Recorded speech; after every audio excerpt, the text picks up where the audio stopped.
Reasonable ఏమన్నా issue ఉంటే resolve చేయాలనే ఆలోచనతోటి మేము అవకాశం ఇస్తున్నాము. సేమ్ అదే పోలీస్ వ్యవస్థతో మీరు అంచివేసినట్టు మేము అంచేయలేమా?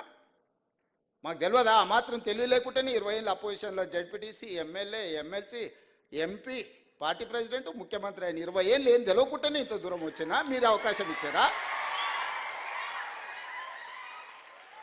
గడీలలో వెరగకపోవచ్చుగా నల్లమల్ల అడవుల్లో వెరిగినాం కదా, క్రూర జంతువులను చూసినాం, సామాన్యులను కూడా చూసినాం కదా.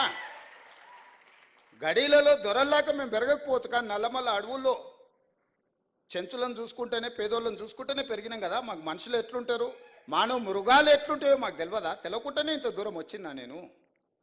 మాకు మానవత్వం ఉంది, మీకు మానవత్వం లేదు. మా మానవత్వాన్ని మేము ప్రదర్శిస్తున్నాం, మేము విజ్ఞతను ప్రదర్శిస్తున్నాం. రాజు అనేవాడు విజ్ఞతతో వ్యవహరించాలి అని, ఒక రాష్ట్రానికి ముఖ్యమంత్రి అనేవాడికి విజ్ఞత ఉండాలి. ఆ విజ్ఞతను నేను ప్రదర్శిస్తున్నా. మీరు ఆ విజ్ఞత లేకుండా వ్యవహరించారు కాబట్టి ఈరోజు బయటకు రాలేని పరిస్థితుల్లో మీరు ఫామ్ హౌస్లో పడుకోవాల్సిన పరిస్థితి వచ్చింది. నీకు నాకున్న తేడా అది. సచివాలయమే లేకుండా, పరిపాలన భవనానికే రాకుండా వాళ్ళకి పట్టొచ్చిందంట. ప్రతిరోజు రోజుకు 18 గంటలు పనిచేసే నాకు, మా సీతక్కకు పరిపాలన మీద పట్టు రాలేదంట. ఇది ఎట్లా విశ్లేషిస్తారో మీరు అందరు చదువుకున్న వాళ్ళు, మిమ్మల్నే విశ్లేషించమని అడుగుతున్నా. తెలంగాణ సమాజాన్ని విశ్లేషించమని అడుగుతున్నా. ఇంద్రవల్లి అమరవీరులకు ఇండ్ల పట్టాలిచ్చి భూములు ఇచ్చినందుకు, ఇంద్రవల్లి అమరవీరుల స్తూపాన్ని ఒక పర్యాటక కేంద్రంగా చేసినందుకు మా మీద ఆదివాసీలు కోపంగా ఉన్నారా?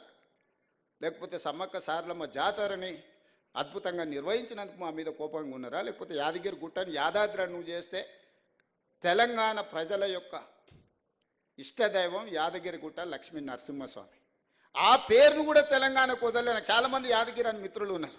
ఆయన యాదాద్రి మారవంగా నా దగ్గరకు వచ్చి, సార్ మరి ఆ గుట్ట మీద చూసి మా తల్లిదండ్రులు యాదగిరి అని పెట్టారు, అది మారింది, ఇప్పుడు మా పరిస్థితి ఏందని.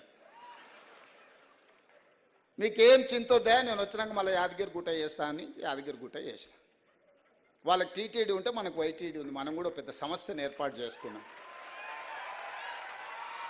ప్రతిసారి దర్శనాలకు వాళ్ళని అడుక్కొని మా ఎమ్మెల్యేల లెటర్లే అని మనం అడుక్కున్నాం ఎందుకు? భద్రాచలంలో రాములవారు లేరా? లక్ష్మీ నరసింహస్వామి లేడా? లేకపోతే రామప్పలో శివుడి అంశ లేదా మనకు? మనం మన వాటిని అభివృద్ధి చేసుకోలేదు కాబట్టి, ప్రభుత్వం వాటి మీద దృష్టి పెట్టలేదు కాబట్టి ఈరోజు మనం ఇతరుల వైపు చూస్తున్నాం. అద్భుతమైన శిలా సంపద ఉన్నది, అద్భుతమైన దేవాలయాలు ఉన్నది, అద్భుతమైన సంస్కృతి ఉన్నది తెలంగాణ ప్రాంతానికి. అందుకే ఈరోజు మనం ఎండోమెంట్స్ పాలసీ తీసుకొచ్చి టూరిజం ప్రమోషన్లో భాగంగా ఈరోజు వీటన్నిటిని అభివృద్ధి చేయాలని మనం ఒక పాలసీ తీసుకొచ్చినాం ఆల్రెడీ. అందుకే వైటీడీని ఈరోజు మనం పెట్టుకుని తొందరలోనే బోర్డు వేసుకుంటాం. అద్భుతంగా మనం మన దగ్గర ఉన్న పరిశ్రమలను కానీ, దేవాలయాలను కానీ, ఇక్కడ ఏమేం కావాలో అవన్నీ చేసుకుందాము. మనందరికీ సిలికాన్ వ్యాలీనే ఈరోజు మనం డ్రైవ్ చేయగలిగినాం. నిన్ననే మెక్డొనాల్డ్స్ హైదరాబాద్లో మా కార్పొరేట్ ఆఫీస్ పెట్టుకుంటాం, ఇండియాలోనే హైదరాబాద్కి వచ్చారు.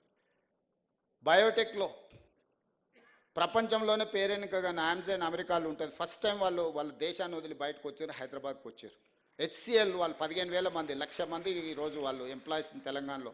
కాగ్నిజెంట్, విప్రో, ఇన్ఫోసిస్, ప్రపంచంలోనే అత్యధికంగా ఉద్యోగులు ఉన్న వాళ్ళ వ్యాపార సంస్థల్ని హైదరాబాద్లో విస్తరించుకున్నారు. ఇవన్నీ కూడా మనం వచ్చిన తర్వాత ఒకరొకరిని వాళ్ళని కలిసి, అవసరమైతే వాళ్ళ ఆఫీసులకి వెళ్ళి, ఈరోజు ఇన్ఫ్లేషన్ అంటే ధరల నియంత్రణ. భారత